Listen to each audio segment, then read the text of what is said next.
बिस्मिल्लाहिर्रहमानिर्रहीम। अल्लाहुम्मा सल्लि अला सय्यिदिना मुहम्मद व अला आलिहि व सहबिहि वसल्लम। अल्हम्दुलिल्लाहि व कफ़ा वस्सलातु वस्सलामु अला मन ला नबिय्य बअद।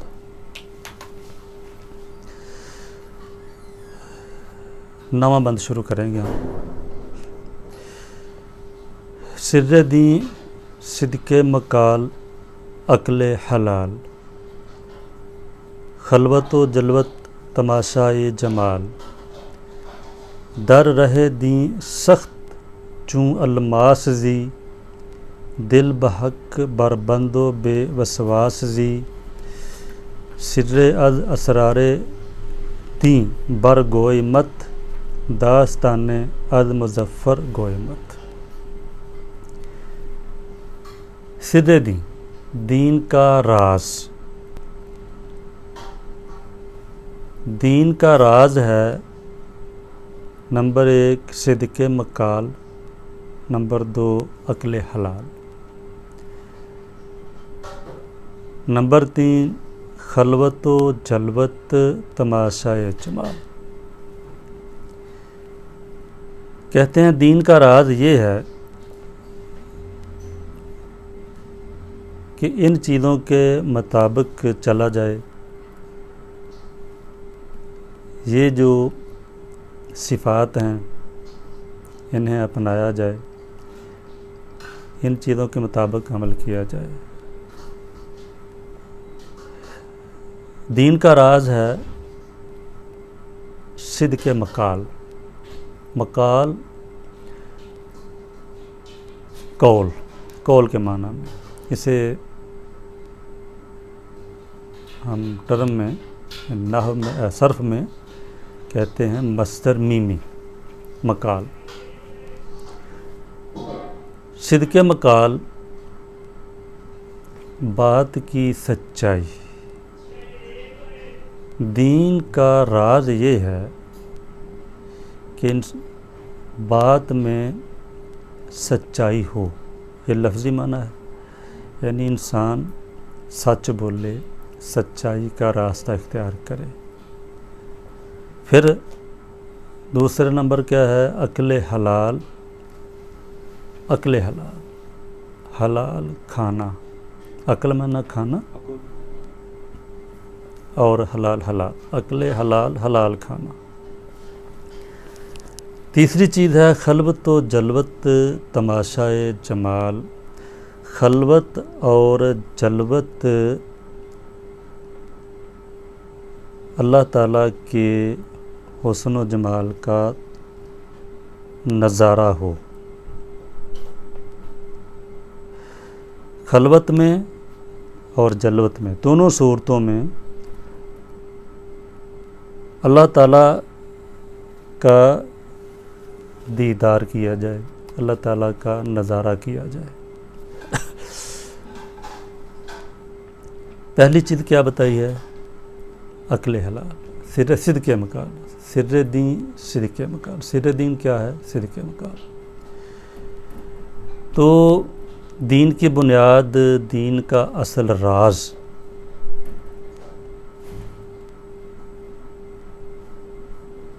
क्या है? वो कौन सी ऐसी चीज़ है जिसे पाकर इंसान दीन का असल राज पा जाता है? कौन सी ऐसा अमल है जिसको अपनाकर इंसान दीन का राज पा जाता है, दीन की तह तक पहुंच जाता है। तो दीन का राज पाना चाहते हो, दीन असल में है क्या, अगर ये पहचानना चाहते हो तो फिर सच्चे बन जाओ, सच्चाई से काम लो, सच बात बोलो। तो ये ज़ाहिर है एक मुस्तकिल चैप्टर है। कुरान करीम की बहुत ज़्यादा आयत हैं जिनमें सच बोलने के लिए कहा गया है, सच बोलने की फजीलत बयान की गई है, तरगीब दी गई है सच बोलने, और सच बोलने का हुक्म दिया गया है। सच बोलने वालों का साथ देने का हुक्म दिया गया है। ऐसी बहुत ज़्यादा आयात हैं। अब बात यह है कि राज, ये कहते हैं कि दीन की असल बुनियाद या दीन का असल राज है सच्चाई। वो ये है, राज इसमें ये है कि अगर सच्चाई निकल जाए तो दीन और दीन लाने वाला, दीन पेश करने वाला, दोनों ही गैर अहम हो जाते हैं। दीन से अगर सच्चाई निकाल दी जाए तो दीन ख़त्म, बाकी क्या रह गया?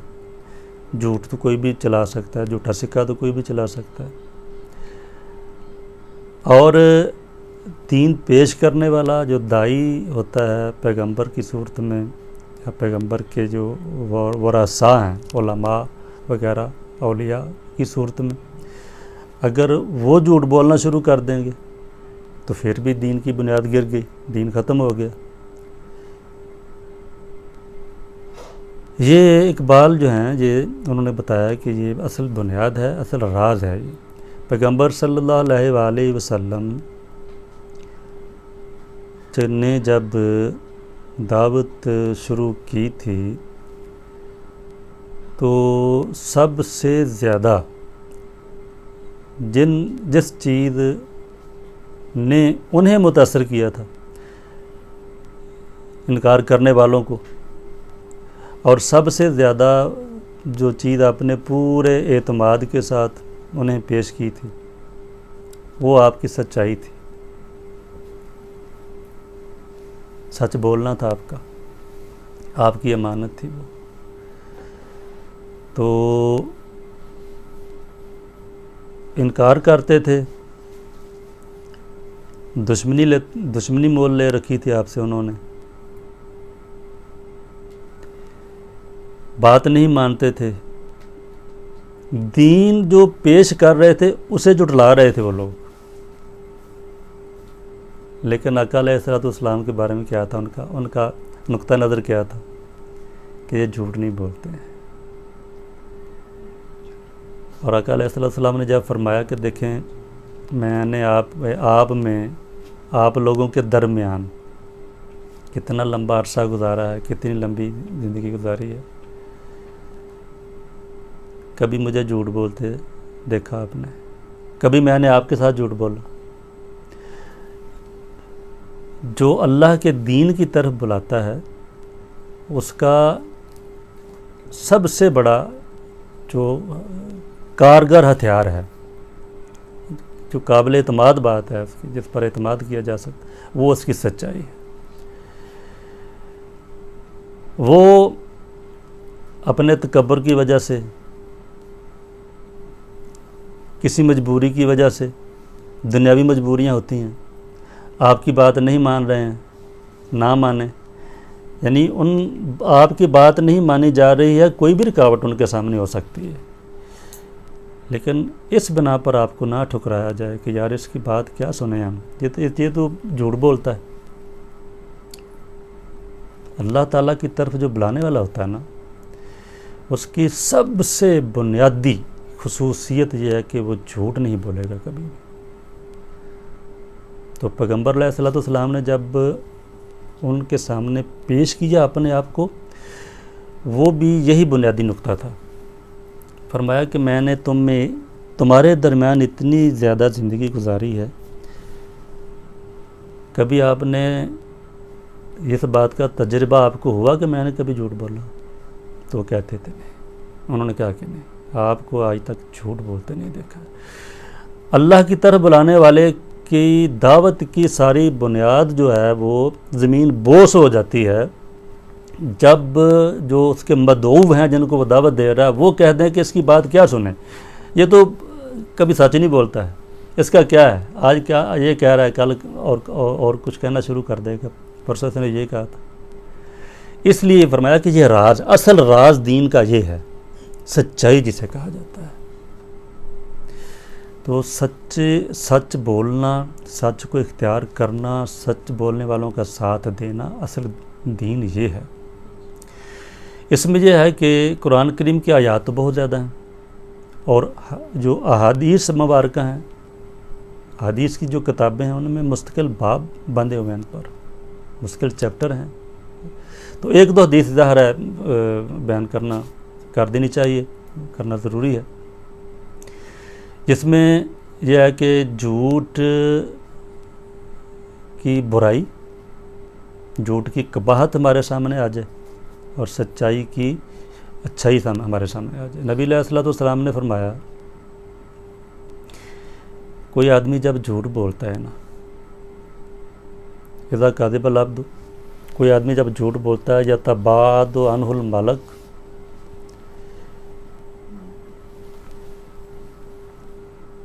इन्नल अब्द यकज़िबुल कज़िबता फयतबादुल मलक अनहु मसीरता मीलन मिन नतन मा जा बिही। कोई आदमी जब झूठ बोलता है ना,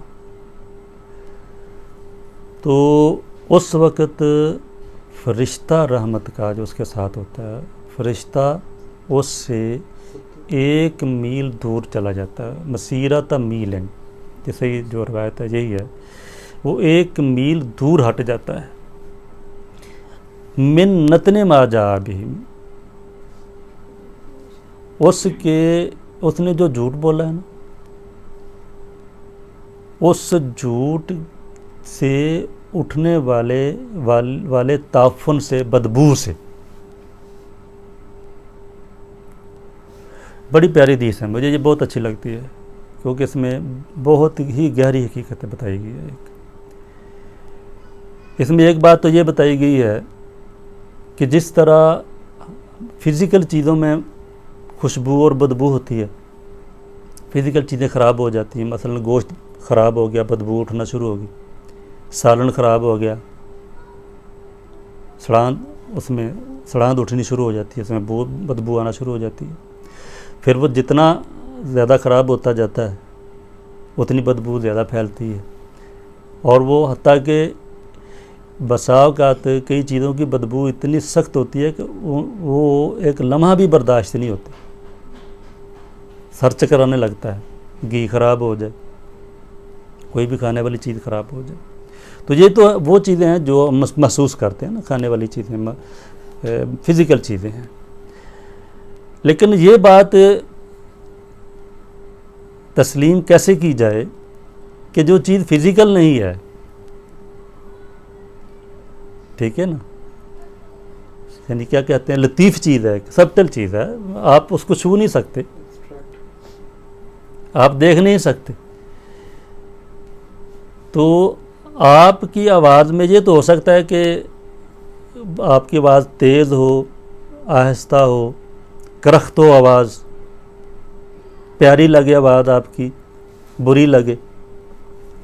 लेकिन ये अजीब बात है, फरमाया कि वो जो लफ्ज़ बोलता है, जो जुमला बोलता है झूठ बोलने वाला, उस लफ्ज़ में या उस जुमले में, उस कलाम में बदबू होती है, और वो बदबू इस कदर करख्त होती है, इतनी ज़्यादा तेज़ होती है कि जो फरिश्ता उसके साथ खड़ा है वो बहुत दूर भाग जाता है।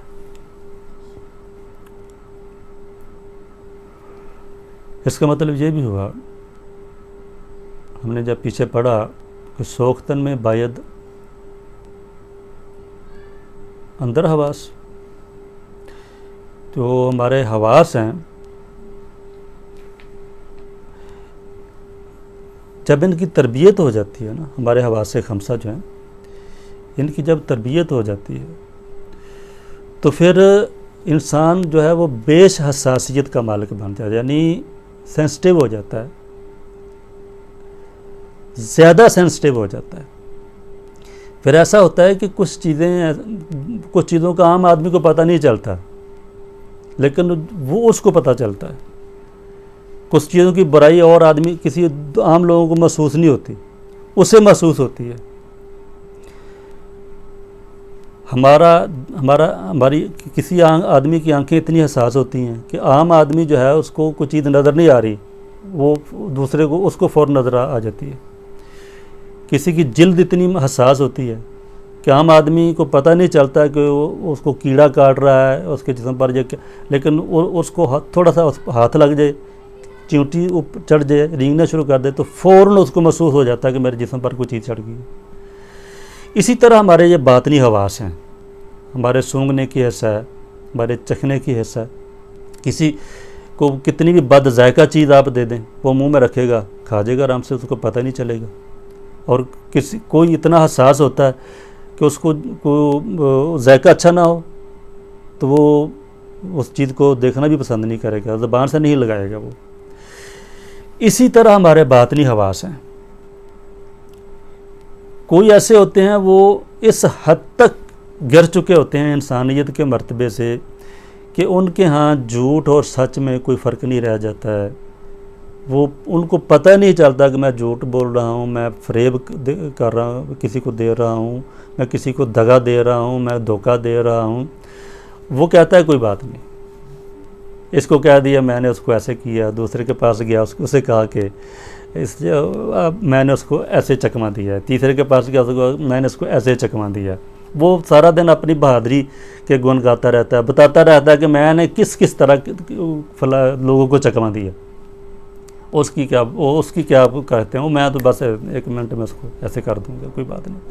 वो इंसानियत के दर्जे से गिर चुके होते हैं, उनको पता नहीं चलता कि हम क्या कर रहे हैं।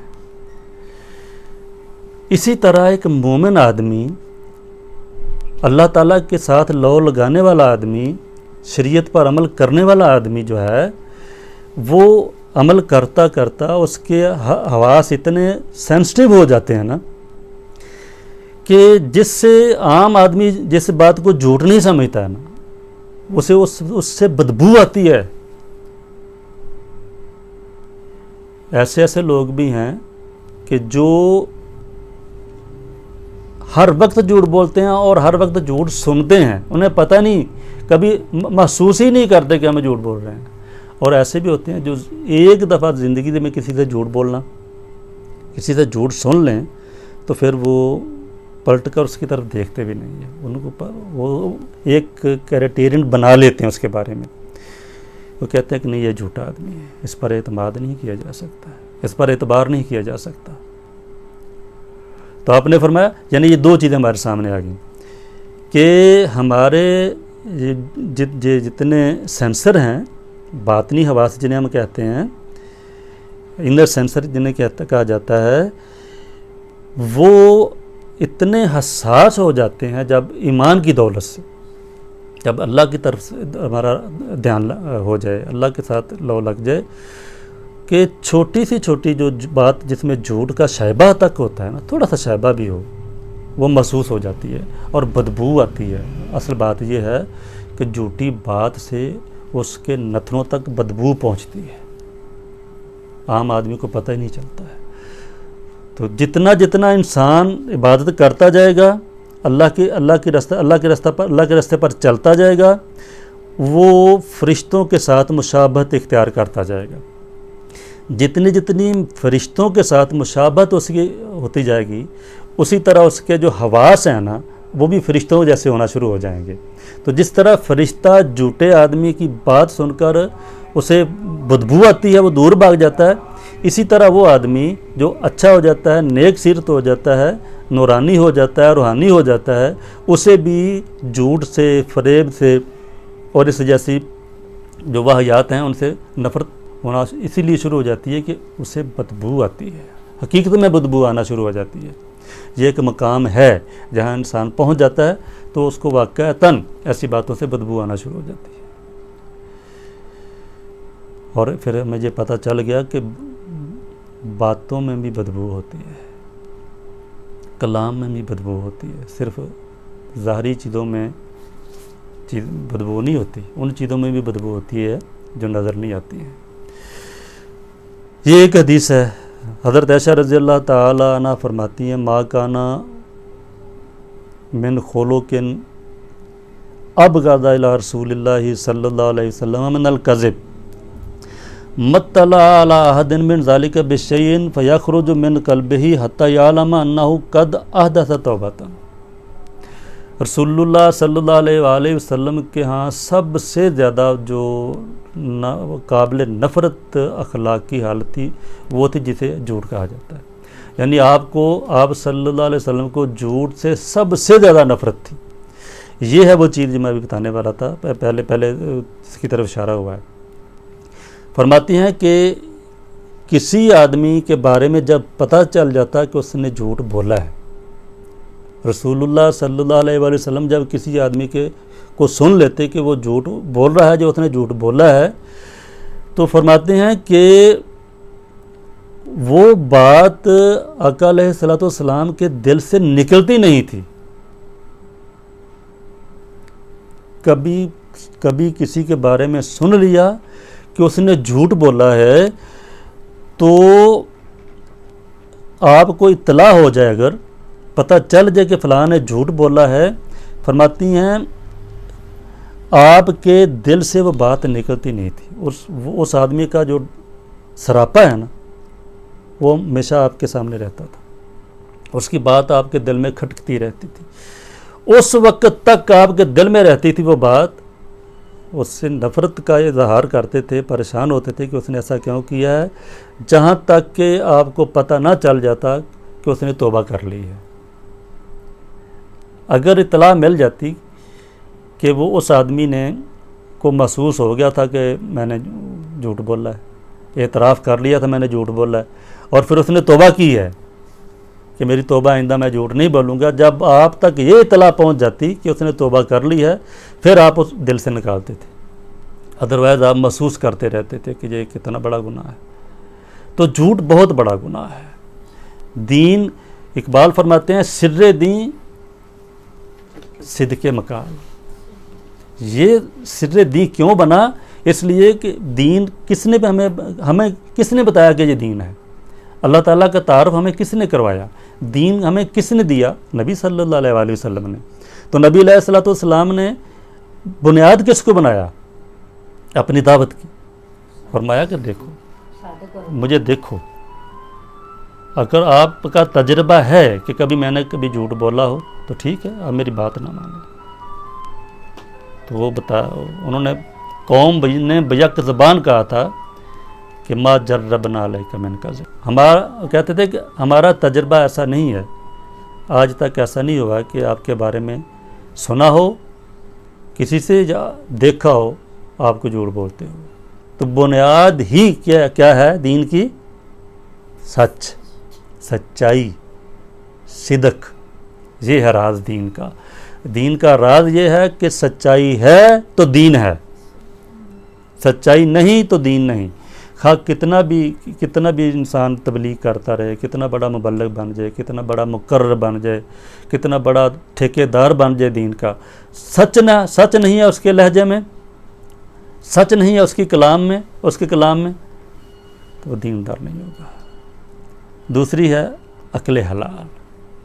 तो ये तो बहुत मशहूर है। अब इसमें इस दौर में ख़ासकर ये बहुत मुश्किल, नामुमकिन, ऐसे जैसे नामुमकिन हो चुका है हलाल खाना। हलाल जो है, हलाल लुक़मे की एक बहुत बड़ी फ़िलासफ़ी है। हलाल खाने की या हलाल लुक़मे की बहुत बड़ी फ़िलासफ़ी ये है कि हलाल लुक़मा दरअसल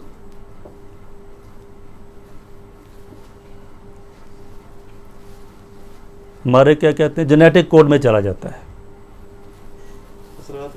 ठीक है ना। हलाल लुक़मा हमारे जेनेटिक कोड में चला जाता है। इसके बाद क्या डीएनए कोड में चला जाता है। इसके बाद क्या होता है, ये नस्लों तक चलती है ये बात। फिर हलाल लुक़मे की तासीर नस्लों तक चलती है।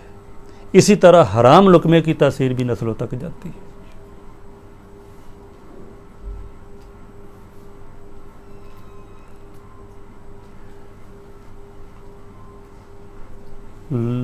इस पर भी यानी हमारा जो लिटरेचर है, ख़ासकर सूफियाना लिटरेचर, इस पर बहुत ज़्यादा जोर दिया गया है। दीन, शराफत, इंसानियत, ये हलाल लुक़मे पर मौकूफ़ है। अदब हलाल लुक़मे से आता है, दीन हलाल लुक़मे से आता है, हिकमत हलाल लुक़मे से जन्म लेती है। दीनो हिकमत ज़ायद ज़े लुक़मा हलाल। मुर्शिद रूमी फरमाते हैं दीन और हिकमत जन्म लेते हैं लुक़मा हलाल से। दीन और हिकमत जन्म लेते हैं लुक़मा हलाल से। रिक्कत पैदा होती है लुक़मा हलाल से। तो ये बुनियादी चीज़ें हैं, सिद्क़े मकाल, सच बोलना और हलाल खाना, ये दीन की बुनियाद है, दीन का राज है, ये इकबाल फरमाते हैं। तीसरी चीज़ क्या फरमाई? खलवत व जलवत तमाशाए जमाल, वासिरु कौलकुम वजहरू बिही इन्नहु अलीमुम बिज़ाति सुदूर। तन्हाई में हो आप, खलवत में हो, जलवत में हो, तन्हाई में हो, अंजमन में हो, अल्लाह ताला का खौफ सामने रहे, अल्लाह ताला का जमाल सामने रहे, अल्लाह ताला के जमाल का दीदार होता रहे हर सूरत में, तन्हाई में भी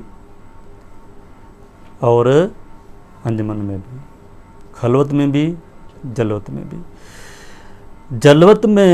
जलवत का फ़ायदा यह है कि इंसान मुत्तकी बन जाता है, बन सकता है, आसान है। जलवत में, अंजमन में मुत्तकी बनना बहुत आसान हो जाता है। इंसान कह सकता है कि यार मैं खुद भी कह देता है मैं तो बड़ा परहेज़गार हूँ। हम तो आपको पता है कि ज़रा कुछ दीनी मिजाज रखने वाले लोग हैं, ठीक है ना, बड़ी आजिज़ी से वो फिर कहते हैं हम तो आपको पता है ज़रा मजहबी घराने के लोग हैं, हम ऐसे नहीं करते। तो जलवत में तो हर बंदा बन जाता है ना, फन्ने खां बन जाता है। तो बकौल हसन बसरी के असल तकवा वो है जो खलवत में इंसान इख्तियार करता है। जब उसको पता हो कि कोई मुझे देख नहीं रहा है, कोई मुझे अप्रिशिएट करने वाला नहीं है कि बड़ा दीनी आदमी है यार, ये बहुत बड़े मजहबी घराने के साथ ताल्लुक़ है इसका जी, बड़ा चश्मो चराग है कि दीनी घराने का ये, जहाँ उसको कोई शाबाश देने वाला ना हो कि यार बहुत मुत्तकी है, तो वहाँ देखा जाता है कि इंसान क्या है, अल्लाह ताला उसकी नज़र में है कि नहीं, अल्लाह ताला का जलाल और जमाल उसके सामने है कि नहीं। खलवत व जलमत तमाशाए जमाल, अल्लाह ताला का जमाल जो है वो हर वक्त खलवत में भी और जलवत में भी आँखों के सामने रहे। तीसरी चीज़ बताई है कि दर रहे दीन सख्त चूँ अलमास जी, दर रहे दीन सख्त चूँ अलमास जी। दीन की राह में अलमास की तरह सख्त बनकर ज़िंदगी गुजारो जीस्तन, ज़िंदगी गुजारो, ज़िंदगी बसर करो दीन के मामले में, दीन में अलमास की तरह सख्त होकर अल्लाह ताला के साथ लौ लगाओ, अल्लाह ताला के साथ दिल बांधो, दिल बहक बर बंद,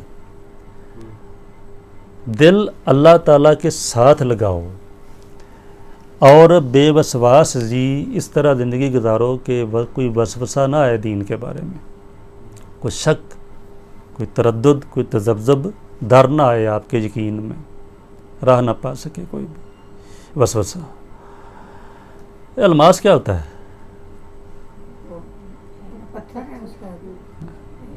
डायमंड, हीरे को अलमास कहते हैं अरबी में, ठीक है ना।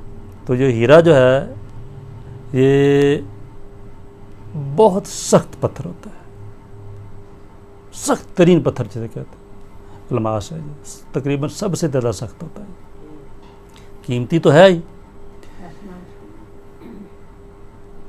और ये तिब की रूह से ये क्या कहते हैं, हीरा ठंडी तासीर रखता है, और जो कि सबसे कीमती जो दवाइयाँ बनती हैं ना, कीमती तरीन कुश्ता इसका होता है हीरे का। हीरे का पहले कुश्ता, यानी पहले कुश्ता बनाया जाता है, ऐसे नहीं खाया जाता। ऐसे चख भी लिया जाए ना, यानी छोटा सा ज़र्रा भी इसका चला जाए तो ये तिब वाले कहते हैं कि ये मुकत्ते है, मुकत्ते,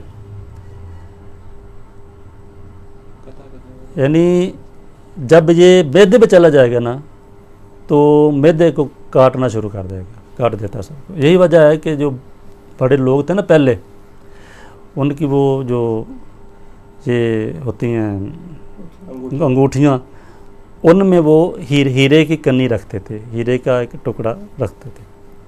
कहीं गैरत का मकाम आ जाता, कहीं इस तरह, तो वो क्या करते थे, आराम से वो उसका ढक्कना खोला अंगूठी का और वो हीरा निकल लेते थे। उससे फिर इंसान बच नहीं सकता है।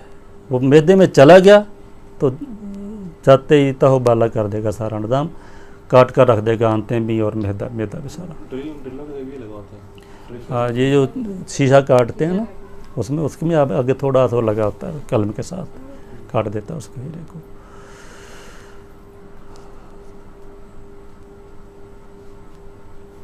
तीन इकबाल एक जगह तो कहते हैं कि गुलिस्तान राह में आए हरीरो परनिया हो जा, गुजर जा सैले कोह बियाबां से, गुलिस्तान राह में आए तो जो है नगमा खां हो जा। तो हरीरो परनिया भी साथ ही है, हरीरो परनिया हो जा, शबस्तान मोहब्बत में हरीरो परनिया हो जा। तो ये बात कि दीन के मामले में हीरे की तरह सख्त हो जाए, इसका क्या मतलब है? बदतमीज बन जाओ, इतना लागे ना लगन दो। मौल हजरत साहब बाहर निकलते लोग डर डर के भजन, देव आमद फड़ लो, ऐसे हो जो नहीं, ऐसे नहीं। मतलब यह है कि आपका यकीन, आपका ईमान इतना सख्त होना चाहिए जैसे हीरा होता है, कीमती, कोई शक, कोई तरद्दुद, कोई शुबा, कोई तजब्जुब, ठीक है ना, ज़माने की आपके ईमान को डगमगा ना सके, आपके यकीन को हिला ना सके कोई भी चीज़। इतना मजबूत होना चाहिए ईमान आपका, ठीक। इसलिए फरमाया कि अलमास की तरह जीना है आपने। और दिल जो है ये हक ताला के साथ लगाओ। जब दिल अल्लाह ताला की मोहब्बत में बंध जाएगा, आपका अल्लाह के साथ लग जाएगा, तो फिर बेविश्वास जी, फिर ज़िंदगी इस तरह गुजारो कि किसी किस्म का वसवसा ना आ सके आपके दिल में, शक ना आ सके, तरद्दुद ना आ सके। आगे चूँकि लंबा मजमून शुरू होने वाला है, सुल्तान महमूद बेगड़ा और उनके बेटे सुल्तान मुज़फ़्फ़र हलीम का वाक़या बताने वाले हैं।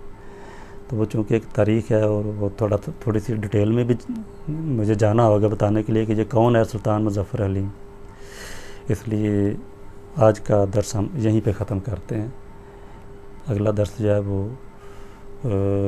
थोड़ा सा वक्त हमसे लेगा, इसलिए वाखिर दावाना अल्हम्दुलिल्लाहि रब्बिल आलमीन, सल्लि व सल्लिम या रब्बी अला हबीबिका मुहम्मदिन व अला आलिहि व सहबिहि व सल्लिम, आमीन।